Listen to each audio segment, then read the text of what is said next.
ആവശ്യമാണ്. ഏതായാലും ഇനി സംസ്ഥാന തലത്തിലുള്ള വളരെ വിപുലമായ കലോത്സവം ദിവസങ്ങൾക്കകം അരങ്ങേറുമ്പോൾ ജനുവരി 14 തൊട്ട് മലപ്പുറത്ത് ആരംഭിക്കുമ്പോൾ അവിടെയെങ്കിലും ഇതുപോലെയുള്ള കാര്യങ്ങൾ ആവർത്തിക്കാതിരിക്കാൻ എല്ലാ ഭാഗവും സൂക്ഷിച്ചാൽ നന്ന്.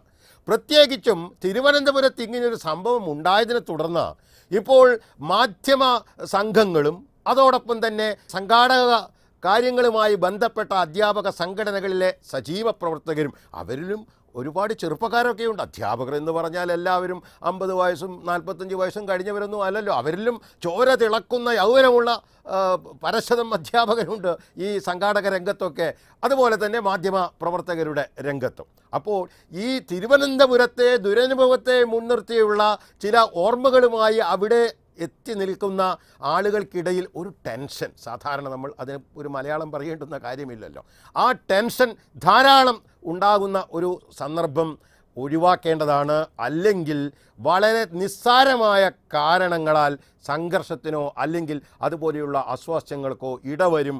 അതുകൊണ്ട് ഇത് ഒരർത്ഥത്തിൽ തെറ്റ് തിരുത്താനും തെറ്റുകൾ ഉണ്ടാകാതിരിക്കുവാനുള്ള ജാഗ്രത പാലിക്കുവാനുമുള്ള ഒരു മുൻകൂർ കിട്ടിയ നല്ല സന്ദർഭമായി കണ്ട് സംസ്ഥാനതല കലോത്സവം മലപ്പുറത്ത് നടക്കുമ്പോൾ എങ്കിലും ഇതുപോലെയുള്ള ജാഗ്രതകളുടെ ആവശ്യം ഒന്ന് മുൻകൂട്ടി വിനയത്തോടെ എളിമയോടെ സൂചിപ്പിക്കുക എന്നുള്ളത് മാത്രമേ ഞങ്ങൾ ഉദ്ദേശിക്കുന്നുള്ളൂ.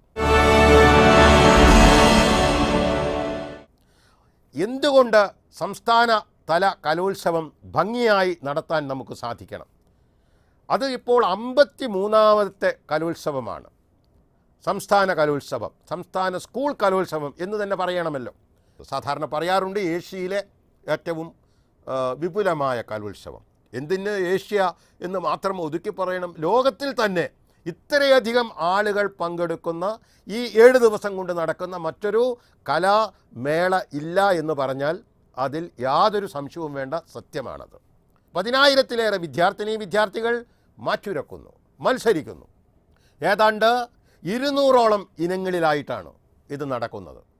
16 തൊട്ട് ചിലപ്പോൾ 18 വരെ വേദികളിൽ ഒരേ സമയം നിരവധി മത്സരങ്ങൾ അരങ്ങ് തകർക്കുന്നു. രാത്രിയും പകലും, ചിലപ്പോൾ നേരം പുലരുന്നത് വരെ പരിപാടികൾ തുടർന്നു വരുന്നു എന്നൊക്കെ നമുക്ക് പ്രത്യേകിച്ച് പറയാതെ തന്നെ പെട്ടെന്ന് ഓർമ്മിച്ചെടുക്കാവുന്ന മുൻകാല അനുഭവങ്ങളാണ്. ഇതൊക്കെ സംഭവിക്കാൻ പോവുകയാണ്. അപ്പോൾ അവിടെ കൃത്യമായ രീതിയിലുള്ള സംഘാടകത്വം ഏറ്റവും പ്രധാനപ്പെട്ട കാര്യം തന്നെയാണ്. ഒരു കാര്യം നമ്മൾ ആലോചിച്ചിട്ടുണ്ടോ? ഈ സ്കൂൾ കലോത്സവത്തെ സംബന്ധിച്ചിടത്തോളം അതിൻ്റെ സംഘാടകത്വം പ്രധാനമായും അധ്യാപക സംഘടനകളാണ് ഏറ്റെടുക്കുന്നത്. നല്ലത് തന്നെ. കാരണം വിദ്യാലയങ്ങളുമായി മറ്റാരേക്കാളും ബന്ധപ്പെട്ട് നിൽക്കുന്നത് അധ്യാപകർ തന്നെയാണ്, അധ്യാപക സംഘടനകൾ തന്നെയാണ്. പക്ഷേ അധ്യാപക സംഘടനകൾ എന്ന് വരുമ്പോൾ അവിടെയൊരു പ്രശ്നമുണ്ട്. അധ്യാപക സംഘടനകൾ നല്ലൊരു ഭാഗവും രാഷ്ട്രീയ അടിസ്ഥാനത്തിൽ സംഘടിച്ചതാണ്.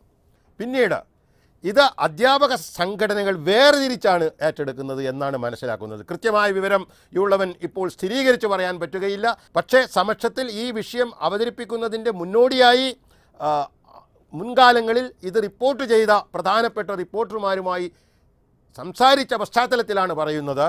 ഞങ്ങൾ മനസ്സിലാക്കുന്നത് പ്രത്യേകം ഉത്തരവാദിത്വങ്ങൾ പ്രത്യേകം അധ്യാപക സംഘടനകളെ ഏൽപ്പിക്കുവാനുള്ള അങ്ങനെയുള്ളൊരു തീരുമാനമാണത്രേ ഇപ്പോഴൊക്കെ നിലവിൽ കാണുന്നത്.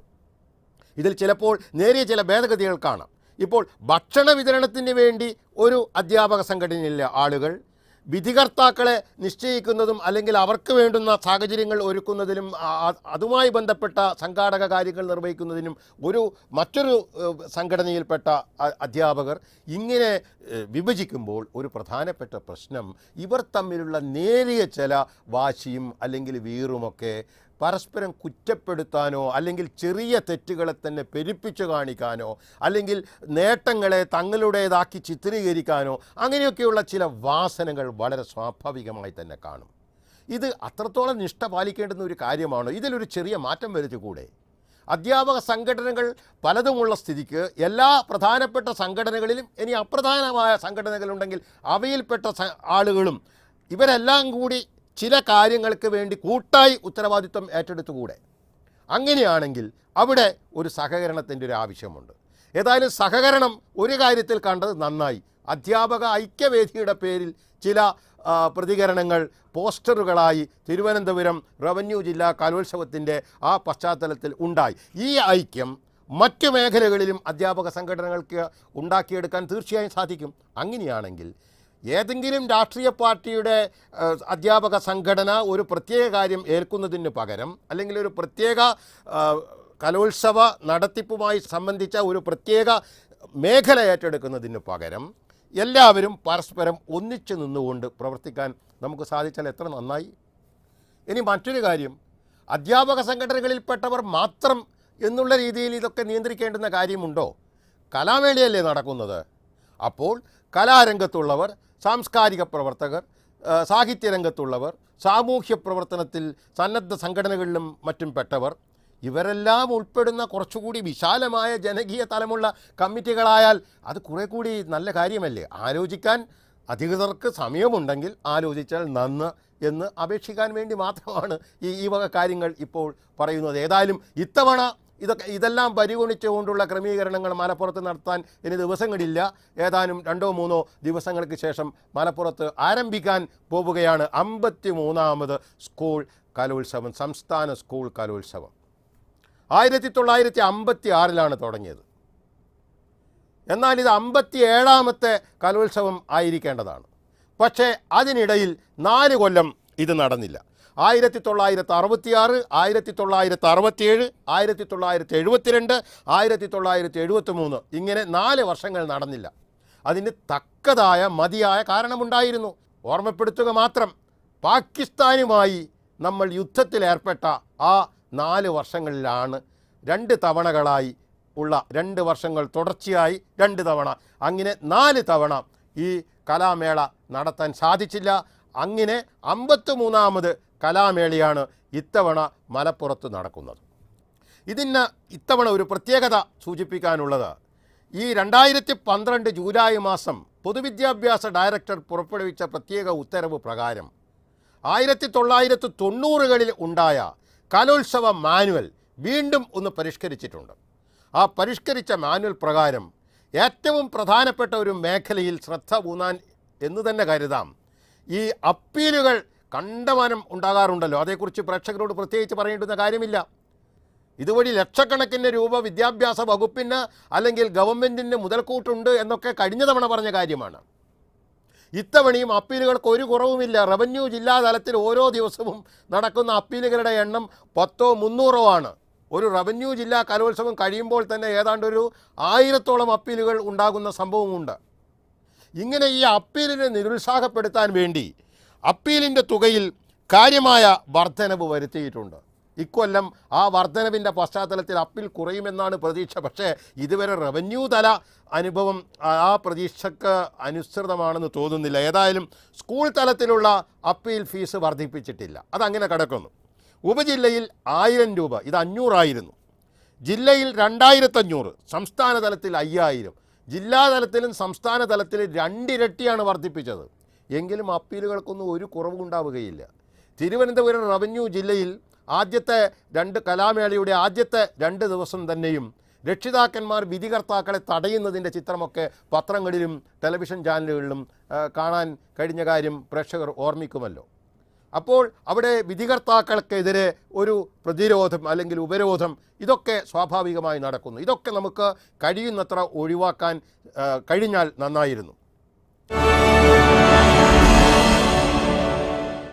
കേരളത്തിൻ്റെ തനതായ കലാരൂപങ്ങളെ കാലാന്തരങ്ങളിലൂടെ നിലനിർത്തി വികസിപ്പിച്ച് കേരളത്തിൻ്റെ അതാത് തലമുറകളിൽപ്പെട്ട സമൂഹങ്ങൾക്കും അതോടൊപ്പം തന്നെ ഇന്ത്യയിലും ലോകത്തിലുമൊക്കെ ഈ കലയെക്കുറിച്ചുള്ള അനുഭവം അതിനെ സാക്ഷ്യപ്പെടുത്തിക്കൊണ്ട് കേരളത്തിൻ്റെ കലാപരമായ ആ തനിമ നിലനിർത്തുക എന്ന വലിയ ഒരു ലക്ഷ്യത്തോടു കൂടിയാണ് ഈ സ്കൂൾ കലാമേള നടത്തുന്നതെങ്കിലും ഇതിൽ പങ്കെടുക്കാൻ കുട്ടികളെ പ്രേരിപ്പിക്കുന്നത് തൊട്ട് തങ്ങളുടെ കുട്ടിക്ക് അല്ലെങ്കിൽ കുട്ടികൾക്ക് മത്സരത്തിൽ വിജയിക്കാൻ സാധിക്കാത്ത പശ്ചാത്തലത്തിൽ അതിൽ പ്രതിഷേധിച്ച് ബഹളം കൂട്ടി അപ്പീലുകൾ കൊടുക്കുന്ന ചിലപ്പോൾ ന്യായമായ അപ്പീലുകളുമുണ്ട്.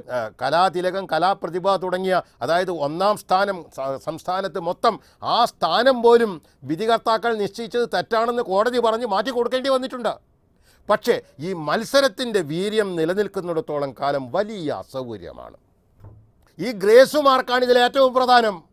കാരണം എഞ്ചിനീയറിംഗ് കോളേജുകളിലേക്കും മെഡിക്കൽ കോളേജുകളിലേക്കും അതുപോലെ ഉന്നത വിദ്യാഭ്യാസ മേഖലകളിൽ പ്രവേശനം കിട്ടാൻ വേണ്ടിയുള്ള മൊത്തം മാർക്കിൽ ഈ കലാമേളയിലും കായിക മേളകളിലുമൊക്കെ പങ്കെടുക്കുന്നതിൻ്റെ ഗ്രേസ് മാർക്കുകൾ നിർണായക ഘടകമാണ്.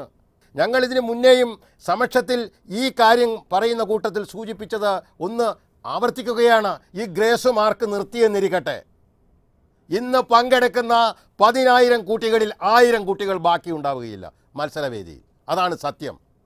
ഇതിൽ ഗ്രേസ് മാർക്കുണ്ട്. ഗ്രേസ് മാർക്കിൽ പ്രൊഫഷണൽ കോളേജുകളിലും മറ്റും ചെന്നെത്താൻ പറ്റുന്ന രീതിയിലുള്ള പ്രത്യേക ആനുകൂല്യങ്ങൾ കിട്ടുന്നു. അങ്ങനെ ഭാവി സുരക്ഷിതമാക്കാൻ അതിനാണല്ലോ നമ്മളെല്ലാ മനുഷ്യരും ഏറ്റവും പ്രാധാന്യം കൊടുക്കുന്നത്. അതിന് വേണ്ടിയുള്ള പന്തയത്തിൽ, അതിന് വേണ്ടിയുള്ള മത്സരത്തിൽ, അതിലാണ് ഈ കലാമേളയിൽ ഈ 10,000 കുട്ടികൾ വരുന്നതും ആ കുട്ടികളെ ചൊല്ലി അവരറിയാതെ തന്നെയും അപ്പീലുകളും കോടതി കയറ്റങ്ങളും ഒക്കെയും നടക്കുന്നത്. അവസാനമായി ഒരു കാര്യം പറയട്ടെ. വളരെ ഭീമമായ ചെലവ് ഈ മത്സരവേദിയിൽ എത്തുന്ന കുട്ടികൾക്ക് വേണ്ടി രക്ഷിതാക്കന്മാർ വഹിക്കേണ്ടി വരുന്നു, സ്കൂളുകൾ വഹിക്കേണ്ടി വരുന്നു. കഥകളി കിരീടത്തിന് 45,000 രൂപയാണത്രേ. ഭരതനാട്യത്തിനും മോഹിനിയാട്ടത്തിനുമൊക്കെയുണ്ട് 25,000 തൊട്ട് 40,000 50,000 രൂപ വരെയുള്ള ആടയാഭരണങ്ങൾ. എന്തിനു പറയുന്നു? നമ്മുടെ പ്രാതസ്മരണീയനായ അനശ്വര ഹാസ്യ സാമ്രാട്ടായ അല്ലെങ്കിൽ കലാരത്നമായ കുഞ്ചൻ നമ്പ്യാർ വളരെ ലളിതമായി നടത്തിയിരുന്ന ഓട്ടംതുള്ളൽ, അതിൻ്റെ വേഷഭൂഷാദികൾക്കും അതിൻ്റെ വാദ്യ താള വട്ടങ്ങൾക്കുമൊക്കെ ആയിട്ട് ചിലവാക്കണമത്രേ 25,000 തൊട്ട് 40,000 രൂപ വരെ. ഇങ്ങനെ പോകുന്നു വളരെ ഭീമമായ അത്തരം ചിലവുകൾ. ഇതൊക്കെ വളരെ പാവപ്പെട്ട കുടുംബങ്ങളിലെ കുട്ടികൾക്ക് ഈ ചിലവ് നിവർത്തിക്കാൻ പറ്റുമോ? ദരിദ്ര കുടുംബങ്ങളിൽ നിന്ന് വരുന്ന കുട്ടികളുടെ വാസനകൾ കണ്ടെത്തി അവരെ പ്രോത്സാഹിപ്പിക്കുന്ന നിരവധി അധ്യാപകന്മാരെയും സാംസ്കാരിക പ്രവർത്തകന്മാരെയും ഒക്കെ നമുക്ക് ഓരോ കലാമേളയെക്കുറിച്ചുള്ള റിപ്പോർട്ടുകളിലും പരിചയപ്പെടാൻ പറ്റുന്നുണ്ട്. പക്ഷേ ആത്യന്തികമായി പറഞ്ഞാൽ ഇത് സാമ്പത്തിക ശേഷിയുള്ള അച്ഛനമ്മമാർക്ക് അവരുടെ കുട്ടികളെ മുന്നോട്ട് നയിക്കാൻ പറ്റുന്ന ഒരു വേദിയായാണ് പൊതുവെ പറയപ്പെടുന്നത്. അല്ലെങ്കിൽ ഒരു കാര്യം ചെയ്യണം, ഗവൺമെൻറ് വിദ്യാഭ്യാസ വകുപ്പ് ദാരിദ്ര്യം അനുഭവിക്കുന്ന ദരിദ്ര കുടുംബങ്ങളിലെ കുട്ടികളുടെ പ്രതിഭകൾ കണ്ടെത്തി അവരെ വേദിയിലേക്ക് കൊണ്ടുവരാൻ വേണ്ടി അവരുടെ സർവ്വ ചിലവുകളും ഭരണകൂടം നിർവഹിക്കണം. അങ്ങനെയാണെങ്കിൽ അതിൽ ഒരു സമത്വത്തിൻ്റേതായ കാര്യമുണ്ട്. സ്വന്തമായി സാമ്പത്തിക ശേഷിയുള്ള കുട്ടികൾ അങ്ങനെ വരട്ടെ.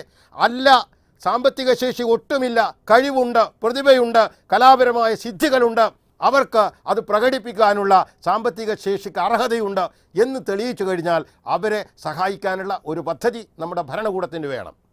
ഇങ്ങനെ ഒരുപാട് കാര്യങ്ങൾ ഇനിയും വേണ്ടത്ര ആലോചിച്ച് ഭേദഗതിപ്പെടുത്തി നല്ല രീതിയിൽ ചെയ്തെങ്കിൽ ഒരുപക്ഷേ നാം അവകാശപ്പെടുന്നത് പോലെ ലോകത്തിലെ ഏറ്റവും വലിയ ബാലകലാമേളയായി, വിദ്യാലയ കലാമേളയായി നമ്മുടെ സംസ്ഥാന സ്കൂൾ കലാമേള എത്രയോ ദശാബ്ദങ്ങളും ഒരുപക്ഷെ നൂറ്റാണ്ടുകളുമായി തന്നെ നമുക്ക് നിലനിർത്താൻ പറ്റും. അങ്ങനെ കഴിഞ്ഞാൽ പ്രത്യേകിച്ചും ഈ ജനുവരി ഫെബ്രുവരി മാസമൊക്കെ ഇത് നടക്കുന്നതുകൊണ്ട് പ്രത്യേകിച്ചും ഫെബ്രുവരിയിലേക്ക് പോകേണ്ട കാര്യമില്ല. ജനുവരി മാസത്തിൽ തന്നെ സംസ്ഥാനതല മേള നടത്തുമ്പോൾ ഇത് നമ്മുടെ പ്രധാനപ്പെട്ട വിനോദസഞ്ചാര സീസണാണ്, ടൂറിസ്റ്റ് സീസൺ. ലോകത്തിൻ്റെ നാനാഭാഗങ്ങളിൽ നിന്നും വരുന്ന ആയിരക്കണക്കിന് വിദേശികൾക്ക് കേരളത്തിൻ്റെ തനിമയാർന്ന കലാരൂപങ്ങളെ നേരിട്ട് ആസ്വദിക്കാൻ പറ്റിയ മഹത്തായൊരു വേദിയായി നമുക്കിതിനെ നിലനിർത്താൻ പറ്റും. അപ്പോൾ അടി കൂടരുത്, തല്ല് കൂടരുത്, അനാവശ്യമായ അസഹിഷ്ണുത പ്രകടിപ്പിക്കരുത്. രാഷ്ട്രീയമായ അടിസ്ഥാനത്തിൽ സംഘടിച്ച സംഘടനകൾ തങ്ങളുടെ വാശിയും വീറും പ്രകടിപ്പിക്കാനുള്ള അവസരമായി ഇത് കാണരുത്. ഒന്നാമത്തെ ദിവസം തൊട്ട് അവസാനത്തെ ദിവസത്തെ ആ കൊട്ടിക്കലാശം വരെ റിപ്പോർട്ട് ചെയ്യാൻ വേണ്ടി ഊണും ഉറക്കവും പോലും വെടിഞ്ഞ് പല നാടുകളിൽ നിന്നും എത്തുന്ന മാധ്യമപ്രവർത്തകർ അഥവാ ക്യാമറ ചലിപ്പിക്കുന്നത് നിഷേധാത്മകമായ ഏതെങ്കിലും കാര്യങ്ങളുടെ നേരെയാണെങ്കിൽ അതിലെന്തെങ്കിലും കാര്യമുണ്ടോ?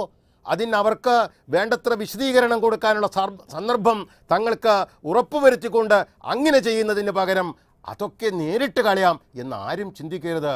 കലയല്ലേ കാര്യം, കലാപമല്ലല്ലോ. സമചിത്തതയോടുകൂടി നടത്തിയെടുക്കാവുന്നതല്ലേ. സമയമുണ്ടെങ്കിൽ ആലോചിക്കുക. കേട്ടതിന് നന്ദി. നമസ്കാരം. ജയ് ഹിന്ദ്.